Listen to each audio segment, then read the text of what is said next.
go around saving lives while ruining them at the same time.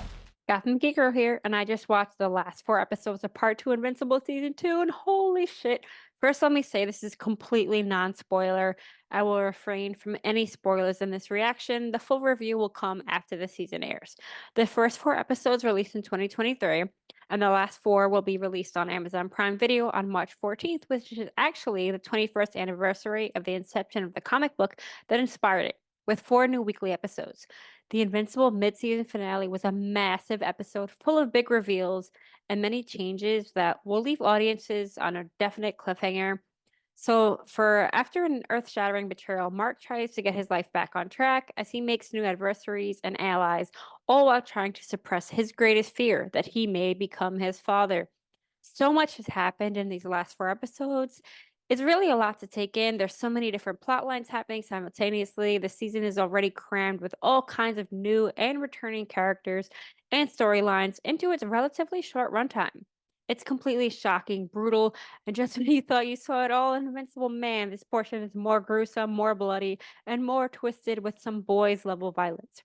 Part 2 picks up right after the aftermath when Mark discovered that his father Nolan had been hiding on the alien planet Thraxa since season 1, where he becomes the king. He marries a Thraxa named Andressa, and he actually has an alien child who has yet to be named at the time. Mark will soon be making his return to Earth after being away for 2 months. What? I just got back. We got a ship full of those Sequid things coming in hot. If they get their tentacles. Meanwhile, back home, Debbie is still reeling from the devastating events of Nolan.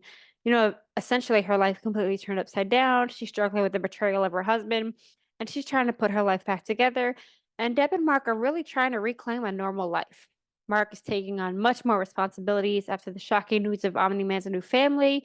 He's picking up the pieces on the planet. After all the destruction, Mark not only has to deal with the realization that he has a baby brother to protect, but he also has to save his father from the Viltrumites and deal with new returning antagonists. It's revealed his new brother, who looks human aside from being, well, purple, he ages much faster, not as much as, as fast as the Traxxons, who essentially die very quickly because he's also part Viltrumite. So we saw in part 1 the Viltrumites captured Nolan, and they informed Mark that he must prepare Earth for conquest by the Viltrum Empire.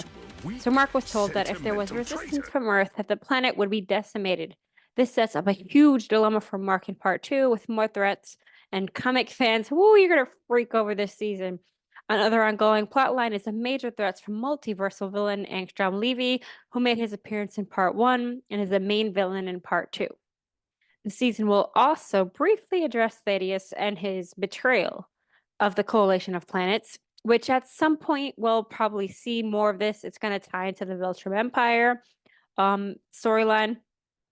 And we're going to see much more of the Guardians of the Globe. Shapesmith's backstory is really going to come into play.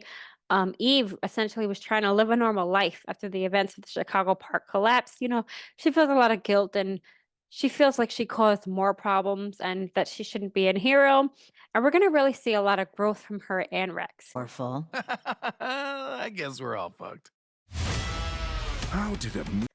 Rex and his teammates are also on their own mission simultaneously, while Mark has another urgent mission that needs more hands on deck. Like I said, I'm going to really avoid any spoilers in this. We're going to see a lot of character development, though, from Rex, and we're also going to see a lot from Donald, who inexplicably returns to life. Donald died in season 1 after blowing up a house with Omni-Man inside it. Donald realizes that he's being treated differently, and he discovers camera footage, which will be further explained in season 2, part 2, as some of the characters really go through I would say like an existential crisis. There's loads of characters appearing from the comics. There's going to be new threats, new creatures, and new dimensions. So we also see a lot more of Amber, who I've grown to like more this season. She's been dealing a lot with like her own issues. She has a loss. She keeps up with her studies in college. She has to lie to her friends about her boyfriend's whereabouts. They essentially don't even believe she has one. And she's really feeling lonely while Mark is away. So this season is really going to show the repercussions of dating a superhero and how even knowing this fact, this major secret, it could be just as difficult. While struggling to keep his relationship alive, Mark is also handling internal struggles of not becoming his father, which is essentially a main theme of the season. There's an arc that leads to a serious turning point in Mark's life. He's really coming to coming to terms with the fact that he can't live two lives. This season is going to leave you with so many questions. Some heroes are going to be, we're going to see a lot of different abilities from the Guardians. Some are going to be stronger than we expected. There's a lot of dark moments, even some comedic scenes. There's a Comic-Con scene that I really loved. They make like a comic reference to how much work, animation really is. And people were really impatient and complaining about the season 2 gap. So it's kind of like a funny little jab at how much work it is. Season 2, part 2 encapsulates Mark's worst fears. A lot of brutality, shocking moments, a lot of big reveals and surprises. This season, whoo, it's been bloody. It's been emotional. Like I said, Mark's worst fears of essentially becoming his father really going to come into play here. We're going to see a lot of new villains and new enemies. Comic fans are going to lose their minds. Anyone ever hurt my family? Like I said, there's a lot of intertwined plot lines, a lot of things happening simultaneously. So much blood, so much violence. What the fuck moments, devastating fatalities.